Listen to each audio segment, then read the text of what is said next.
শুভ সকাল, good morning and welcome back to my channel. কেমন আছো সবাই? এখন বাজে সকাল 7টা। ব্লগটা এখন থেকে স্টার্ট করলাম তোমাদের সাথে নিয়ে। আর আজকের হচ্ছে বৃহস্পতিবার। সকাল সকালই ঘুম থেকে উঠে গেছি, আর উঠেই আগে বাসি ঘরদোরগুলো ঝাড় দিয়ে কিছু কাপড় চোপড় ছিল সেগুলো ভিজিয়ে আর এখন ঘরটা মুছতে চলে এসেছি। আর যেহেতু বৃহস্পতিবার তাই সকাল সকালই ঘরটা মুছে নিলাম। নাই কিন্তু আমার ঘর মুছতে প্রায় ওই 10টা সাড়ে 10টা বেজেই যায়, মানে ছেলেকে স্কুল পাঠানোর পরই কিন্তু আমি ঘর মুছি।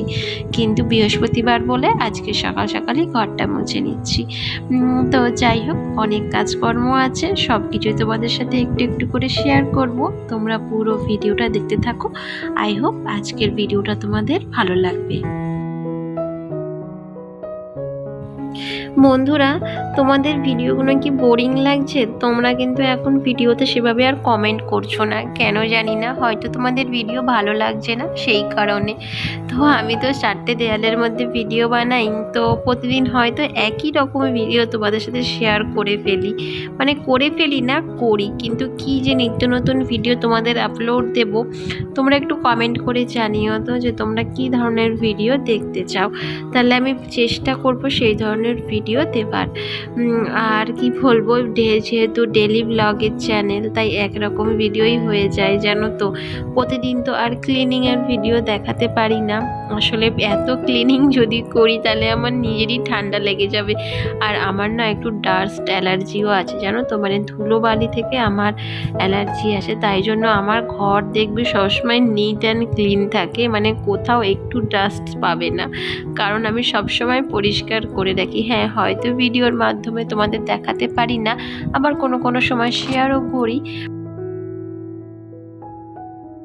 আর এইদিকে দেখো, আমি এখন চলে এসেছি রান্নাঘরে, সকালে জলখাবার বানাবো তো সেই কারণে। আর এখানে আমি একটু আলুর তরকারি বসিয়ে দিচ্ছি।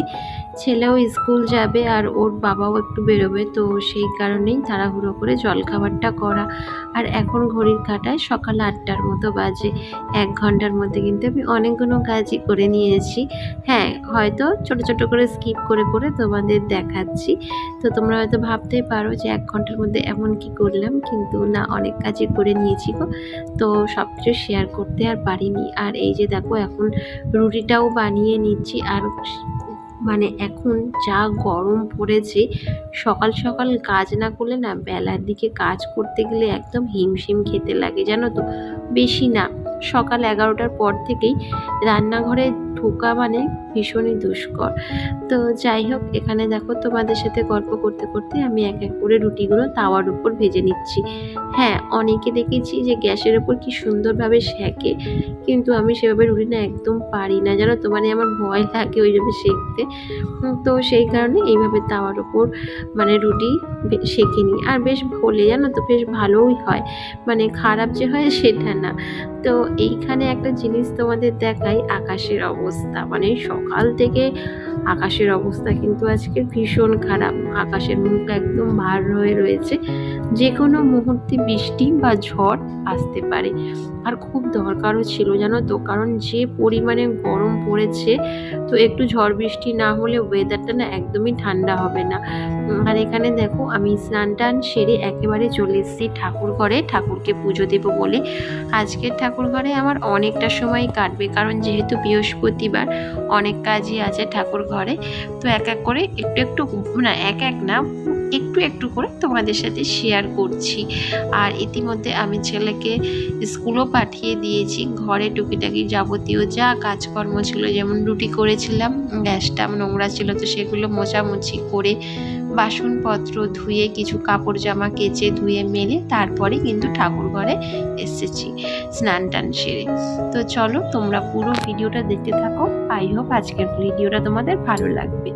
আর এই যে দেখো, ঠাকুরের বাসনগুলোকেও আমি এক এক করে ধুয়ে নিচ্ছি, কারণ ওইদিকে দেখলাম আকাশে না ভীষণ পরিমাণে মানে একটা ঝড় আসবে আসবে ভাব রয়েছে, আর বৃষ্টি আসলো বলেই। আর এখানে আমি আমার বরের সাথে একটু বকাঝকা করছিলাম, মানে ও আমাকে দুটো কথা বললে আমি চারটে কথা শুনিয়ে দিই। তো এইরকম একটা ঝগড়া চলছিল আমাদের দুজনের মধ্যে। তো যাই হোক, কী যে কথা হচ্ছিল আমার এই মুহূর্তে মনে পড়ছে না, তাহলে অবশ্যই তোমাদের সাথে শেয়ার করতাম। আর এই যে দেখো, মানে মা লক্ষ্মীর ঘরটাতে না আমি একটু পিতাম্বরী লাগিয়ে রেখেছিলাম, আর দেখো ঘরটা কেমন চকচক করছে। আর তার সঙ্গে আমার গোপুসোনা সিংহাসনটাতেও আমি একটু পিতাম্বরী লাগিয়ে রেখেছিলাম। এগুলো আমি প্রতিদিনই ধুই, কারণ দেখবে পিতলের জিনিস মানে যদি তুমি একটু রেখে ধোও না, ধরো 2-3 দিন পর পর ধুলে তো একটা কালচিটে ভাব এসেই যায়, জানো তো। আর যদি রেগুলার ধোও তাহলে খুব সুন্দর পরিষ্কার আর চকচক করে। আমি চেষ্টা করি প্রতিদিনই এগুলো ধোয়ার, তাই জন্যই দেখো আমার পিতলের বাসন খুব সুন্দরভাবে কিন্তু চকচক করে। তো তোমরা কে এইভাবে আমার মতো নিট অ্যান্ড ক্লিন কাজ করো অবশ্যই কমেন্ট করে জানিও। হ্যাঁ জানি আমার থেকে অনেক ভালো অভিজ্ঞতা তোমাদের, আমি সেখানে কিছুই না।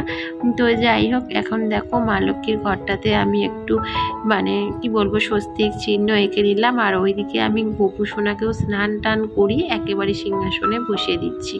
আর ইতিমধ্যে আমি ঠাকুরের কাপড় চোপড়ে সব চেঞ্জ করে দিয়েছি। তো সেই মুহূর্তে না ভিডিও বানাতে পারিনি, কারণ কি বলতো, মানে যেহেতু আমার এখন স্ট্যান্ডটা ভেঙে মতো গেছে, তাই স্ট্যান্ডে রেখে ভিডিও আমি বানাতে পারছি না। যতটুকু আমার বর মানে ধরে দিচ্ছে, তো ব্যাস এইটুকুই ভিডিও শ্যুট করতে পারছি। আর এই যে দেখো বেলপাতার অবস্থাটা একেবারে হলুদ হয়ে গেছে, গতকালই এনে রেখেছিলাম সন্ধেবেলা। সকাল থেকেই আজকের ওয়েদারটা এতটা সুন্দর বন্ধুরা, যে কাজ করার এনার্জিটা যেন আজকে দ্বিগুণ হয়ে যাচ্ছে, জানো তো। গতকাল পর্যন্ত এত অস্বস্তিকর গরম ছিল যে যেন মনে হচ্ছে যে ওপরে ঠাকুর ঘরে কীভাবে বসে পুজো দেব, কিন্তু আজকে সকাল থেকেই এত সুন্দর একটা ঠান্ডা পরিবেশ আর ঠান্ডা হাওয়াও চলছে বাইরে, যাতে না মন মেজাজটা না একদম অন্যরকম হয়ে যায়, জানো। তো যাই হোক, তোমাদের ভিডিওগুলো কেমন লাগছে কমেন্ট করে অবশ্যই জানিও। এখন তো সেভাবে ভিডিও হয়তো তোমরা দেখছো না, তাই কমেন্টও আর করছো না। অনেকের ভিডিও আমিও দেখতে পারি না, জানো তো, কারণ আমি এত কাজে জর্জরিত হয়ে পড়েছি। তোমাদের সাথে একটু একটু করে আমি সবই শেয়ার করব আস্তে আস্তে। তো কি বলো তো, সেই জন্য অনেকের ভিডিও দেখতে পারি না, তাই অনেকে হয়তো রাগ অভিমান অনেক জমে আছে মনে। তো প্লিজ কিছু মনে করো না তোমরা। তো যাই হোক, এখানে দেখো ঠাকুরকে পুজো টুজো দিয়ে এখন চলে এসেছি রান্নাঘরে রান্না করব বলে। আর এই যে দেখো মাছগুলো আমি ইতিমধ্যেই ভেজে রেখেছিলাম, মানে এটা হচ্ছে পাবদা মাছ, দেখে বুঝতেই পারছো। আর মাছগুলো না যখন ভাজছিলাম এত পরিমাণে ফেটেছে, যাতে আমার গ্যাস ট্যাস সব আবার নোংরা হয়ে গেছে। সকালবেলা যখন রুটি করেছিলাম তো তখনও গ্যাস একবার নোংরা হয়েছিল, কিন্তু এখন আবার মাছ ভাজতে গিয়ে আবারও গ্যাস আমার নোংরা হয়ে গেছে। দেখো তোমাদের সাথে গল্প করতে করতে আমার মাছের ঝোলটাও ফুটে গেল। এখানে না আমি মাছটাতে সেরকম কোনো মশলাপাতি দিইনি, শুধু একটু জিরে বাটা, টমেটো, কাঁচা লঙ্কা, ধনেপাতা দিয়ে মাছের ঝোলটা করেছি। আর পাবদা মাছে সেরকম কোনো মশলাও তো লাগে না। তো যাই হোক, আজকের ভিডিওটা এখানেই শেষ করলাম, আবার দেখা হবে নেক্সট ব্লগে খুব তাড়াতাড়ি। ততক্ষণে